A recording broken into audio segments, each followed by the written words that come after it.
घटना हुआ ये कहीं कोई कुछ सुनता थोड़ी ना। मुझे तो बहुत दुख लगा इस बात। हम भगवान से सर ये मना है कि हम पढ़ के IAS बने, कि ये मना है कि हमको आर्मी में सेफ रखा जाए। तो आपको बहुत बुरा लगेगा जब आपके माता पिता सुबह फ़ोन करके ये नहीं जानना चाहेंगे कि नाश्ता किया कि नहीं, ये जानना चाहेंगे कि बेटा जिंदा है। बहुत बुरा लगेगा। सबसे पहले भागने वालों में से कोचिंग के स्टाफ्स थे। वहाँ पे रास्ता एक ही है, वो एक ही रास्ते से पानी आया है, उसी रास्ते से बाहर निकलना है उनको। कि 3 मिनट्स में पानी जो था वो 12 फीट बढ़ गया था। जब गोताखोर अंदर गए तो वो कह रहे हैं कि हमें बॉडी को निकालने में दिक्कत हो रही है क्योंकि इतने सारे वो बेंचेस और बाकी चीज़ें फर्नीचर्स वहाँ पे पड़े हुए हैं। सिंपैथी नहीं चाहिए अभी भी, इतनी बड़ी जस्टिस देना है दे सकते हैं। इस वक्त हम दिल्ली के ओल्ड राजेंद्र प्लेस पे हैं। यहाँ पे बड़े बड़े कोचिंग संस्थान हैं जहाँ से अलग अलग जगहों से, अलग अलग शहरों गांवों से बच्चे आते हैं UPSC की तैयारी करने, अधिकारी बनने, और हर साल यहाँ से सैकड़ों अधिकारी बनकर निकलते भी हैं।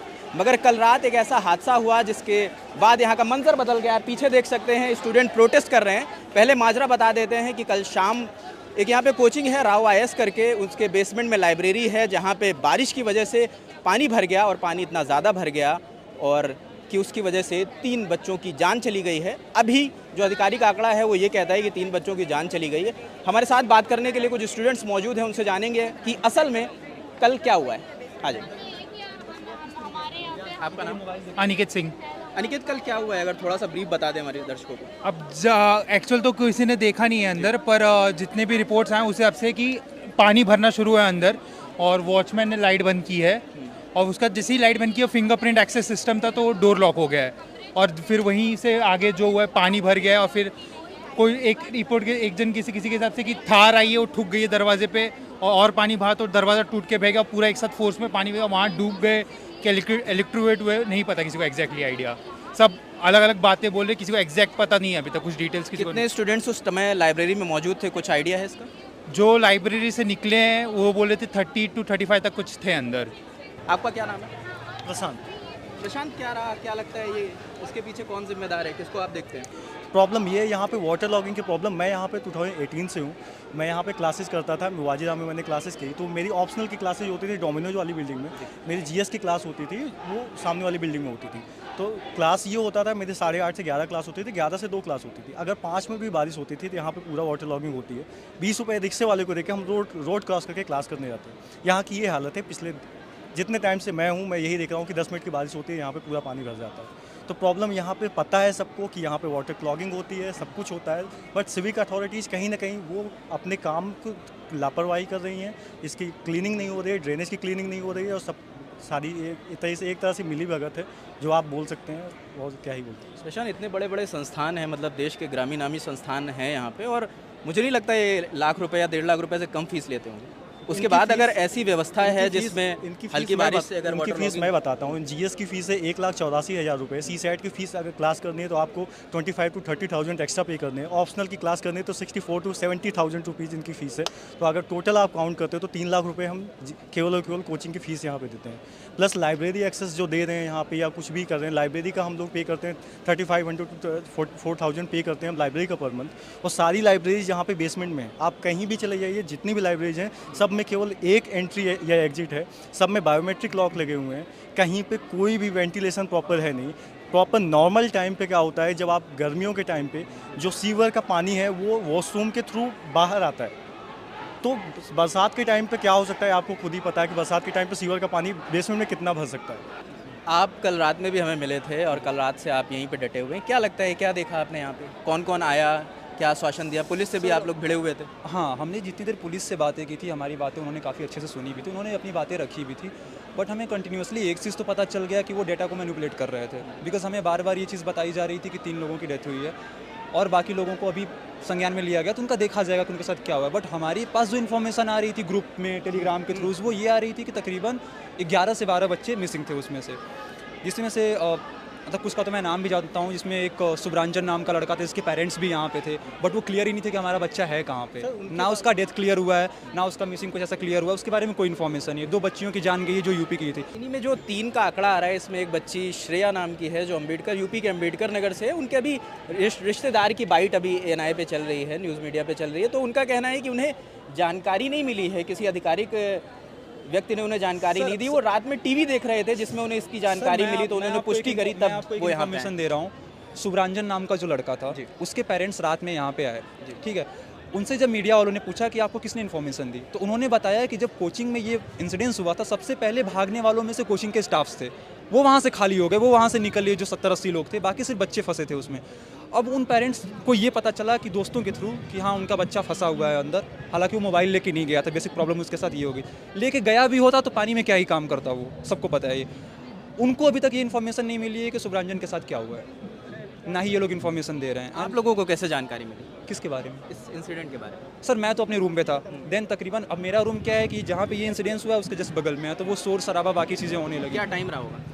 मुझे जब ये इन्फॉर्मेशन पता चली तब आई थिंक 8:15 हो रहे थे रात के, 8:15 हो रहे थे। एनडीआरएफ वगैरह की टीम्स आ चुकी थी? हाँ, एनडीआरएफ आ चुकी थी। फिर इन लोगों ने ये भी बोला था कि हम गोताखोरों को भी मंगाने की कोशिश कर रहे हैं, उससे हम इंटेंसिटी का पता कर सकते थे कि जो बच्चे अंदर हैं उनके लिए गोताखोर मंगाए जा रहे हैं। फिर जब हमें ये इन्फॉर्मेशन मिली कि लास्ट के 3 मिनट्स में पानी जो था वो 12 फीट बढ़ गया था, लाइक लोग ये कह रहे हैं कि बच्चे अंदर से निकल भी तो सकते थे। मैं ये कह रहा हूँ कि 3 मिनट में अगर 12 फीट पानी हो जाए आपकी हाइट से दोगुना, आप कितनी तेज़ी से निकल पाओगे, पहले आप बस ये इन्फॉर्मेशन दे दो। तो कोई ये चीज़ समझ कहा जा रहा है जिधर से एंट्री थी उधर से ही पानी भी एंटर कर रहा था, तो जिधर से पानी घुस रहा है वो सीढ़ी से ही आया। मैं आपको बता तो रहा हूँ कि हाई कोर्ट की रेगुलेशन है, वहाँ पे रास्ता एक ही है, वो एक ही रास्ते से पानी आया है, उसी रास्ते से बाहर निकलना है उनको।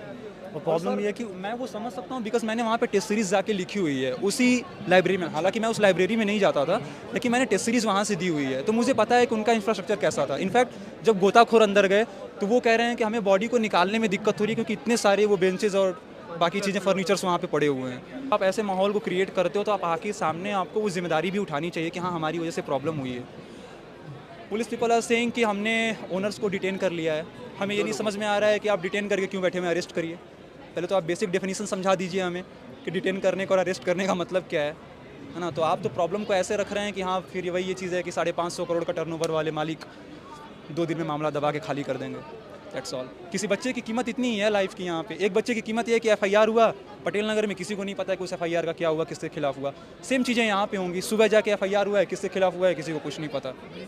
सो सरकार की मंत्री कह रही हैं, आतिशी कह रही हैं कि हमने मैजिस्ट्रियल इंक्वायरी सेटअप कर दी है और हम उस पर 24 घंटे के लिए अंदर उन्होंने जांच के आदेश दिए। वो तो सही, वो तो इंक्वायरी सेटअप करते रहेंगे, वो हो तो सही, कुछ भी बस इधर उधर बस बेवकूफ़ बनाने के लिए कुछ भी करते रहते हैं। क्योंकि ऐसी इंक्वायरी 22 तारीख को भी सेटअप हुई थी जब नीलेश राय का जानकारी मिली। फिर वही तो बोल रहा हूँ मैं कि इधर उधर बस बात घुमाने के लिए कुछ भी करते रहे, इंक्वायरी सेटअप करते हैं, फिर पुलिस को बुलाते हैं, ये करते वो करते। अगर इन्फॉर्मेशन ही देना था सभी बच्चों को इन्फॉर्मेशन दे, सभी लोग यहाँ पे लाइन में रात से खड़े हैं। आप पब्लिक के सामने ये तो रख सकते हो कि CCTV फुटेज ले सकते हो उस इंस्टीट्यूट का, इट्स नॉट वेरी डिफिकल्ट। अगर पुलिस कह रही है कि हम इंक्वायरी कर रहे हैं और CCTV फुटेज जब हम ट्रैक आउट कर लेंगे, पूरा क्रैकडाउन कर लेंगे केस, तब हम CCTV फुटेज देंगे। लगता है CCTV फुटेज निकालने में? आप देखो कब इंसिडेंट हुआ है, और आप हमें ये तो बता सकते हो कि भाई कितने स्टूडेंट आए थे, कितने उस टाइम पे पढ़ रहे थे, वो इंसिडेंट हुआ कैसे, आप इतना चीज़ें हाइड आउट क्यों कर रहे हो? दूसरी बात, जो IPS ऑफिसर्स यहाँ पे आए थे वो ये बता रहे थे कि भाई 3 डेथ हुए हैं, 4 डेथ हुए हैं, जबकि डेथ का एग्जैक्ट टाइम, ऐसा लॉ है कि हमारा रूल है कि जिस टाइम पे डेथ हुआ है वो एग्जैक्ट टाइम पे अनाउंस करना आपको बनता है। तो अब अगर आप चीज़ें हाइड कर रहे हो, इससे पब्लिक की ट्रस्ट और ब्रेक होगी ना आपसे। फूड वालों को ऐसे प्रोटेक्ट किया जा रहा है, आप देखो कितनी हाई लेवल की सिक्योरिटी है, स्टाफ बिल्कुल सब गायब। इवन FIR पे किस किस का नाम दिया गया है ये चीज़ें भी डिस्क्लोज नहीं की जा रही है, किस टाइप की ये मतलब इन्वेस्टिगेशन चल रही है हमें नहीं पता चल रहा है। कितने सालों से हैं यहाँ पे आप? हम तो यहाँ 30 साल से हैं।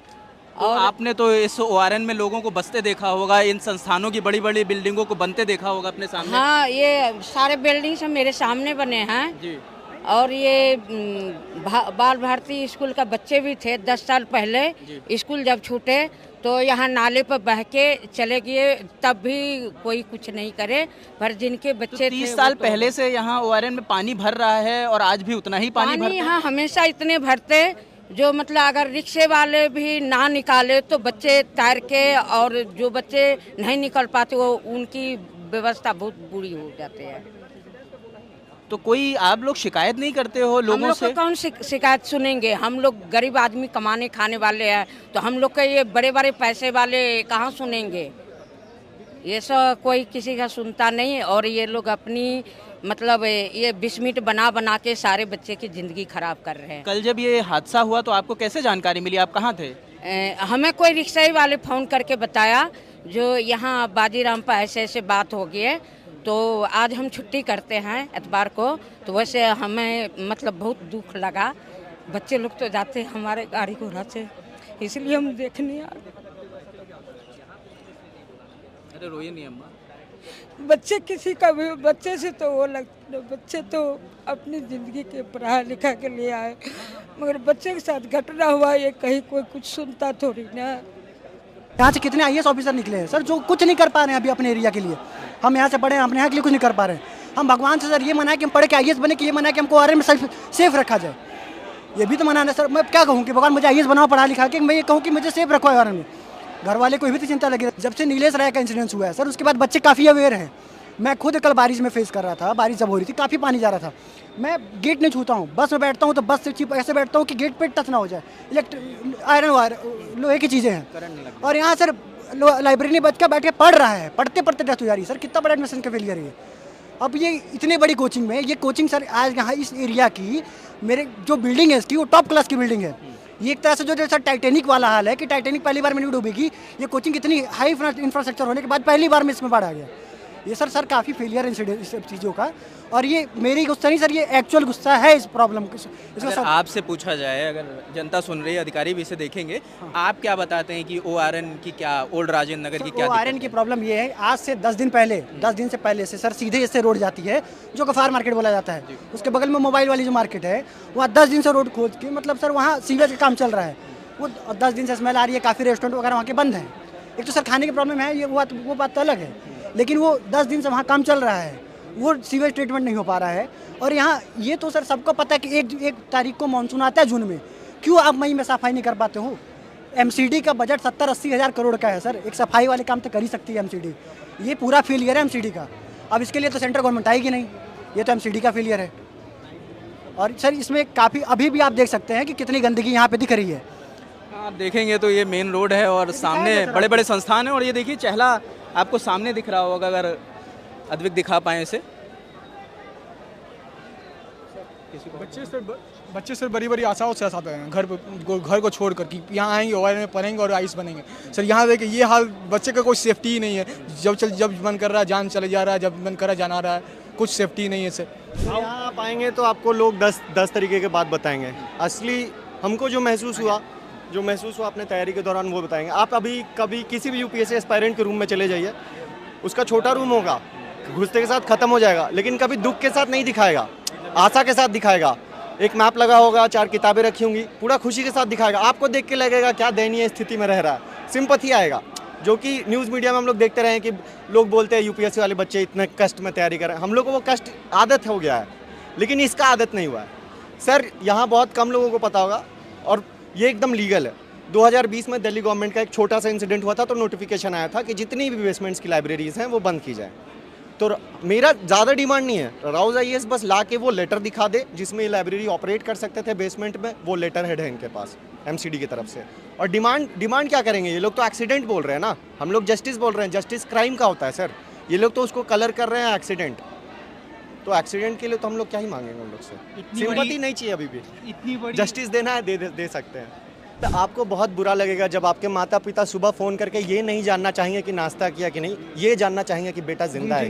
बहुत बुरा लगता है, अंदर से खराब लगता है। और हर बच्चे को आ रहा है वो कॉल, बस मुझे नहीं आया, हर बच्चे को आ रहा है, बस चेक करने के लिए कि मेरा बच्चा तो उस लाइब्रेरी में नहीं था कल। माँ बाप सुबह 6 बजे से कॉल आ रहा है घर से, 2 बार नहीं उठा पाए। बोला जा रहा है पापा कि तुम ठीक हो ना, तो कोई प्रॉब्लम तो नहीं। बार अगर कॉल नहीं उठती होगी एक बार में तो परेशान हो जाता हूँ। बिल्कुल सर, बिल्कुल होना ही परेशान। दोस्त लोग के पास कॉल कर रहे हैं, हमारे पास तो कॉल कर ही रहे हैं दोस्त लोग के पास कि वो ठीक है, कॉल नहीं उठा रहा है। देखिए आप लोग साइलेंट करके, जहाँ तक पढ़ाई करते होंगे, फ़ोन साइलेंट करके रख दिया। साइलेंट रहता है सर, फ़ोन लाइब्रेरी में जाने के बाद वहाँ लिखा हुआ रहता है keep the phone in silent. मगर मुझे लगता है इस इंसिडेंट के बाद कोई अपना फ़ोन साइलेंट करके नहीं रहेगा सर। इस इंसिडेंट के बाद तो फ़ोन साइलेंट रखना क्या, अब यहाँ से डर लगने लगा। कब से हो आप यहाँ ओल्ड राजेंद्र नगर?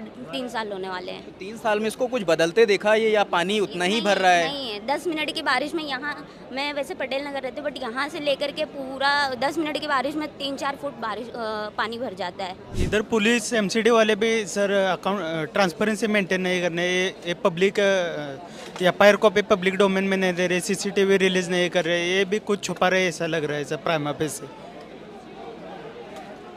अगर आप सबकी बातें सुनेंगे तो ये अंदाज़ा लग जाएगा कि छात्रों को सबसे बड़ा रोष यही है कि उन्हें क्लियर आंकड़ा नहीं बताया जा रहा है कितने लोग हताहत हुए हैं, कितने लोगों की मौत हुई। अभी तक जो आधिकारिक आंकड़ा है वो 3 लोगों की जानकारी दी जा रही है और जो भी इससे जुड़ी अपडेट होगी वो मैं बताते रहूँगा। मगर इस बीच कुछ सवाल ज़रूर हैं कि इस केस की जिम्मेदार क्या सिर्फ ये कोचिंग है? क्या लोकल प्रशासन को नहीं पता था कि एक लाइब्रेरी यहाँ पे चल रही है? और अगर उन्हें पता था तो उन्होंने क्यों एक्शन नहीं लिया? जैसे किसी केस का जिक्र भी कर रहे हैं कि अगर लाइब्रेरी चलने पे रोक लगी गई थी तो ये लाइब्रेरी कैसे चल रही थी? इन सवालों का जवाब कौन देगा, ये देखना होगा। मगर हम सवाल पूछते रहेंगे। कैमरे के पीछे मेरे साथी अद्विक हैं, मेरा नाम रजत है। देखते रहिए द लल्लन टॉक। शुक्रिया।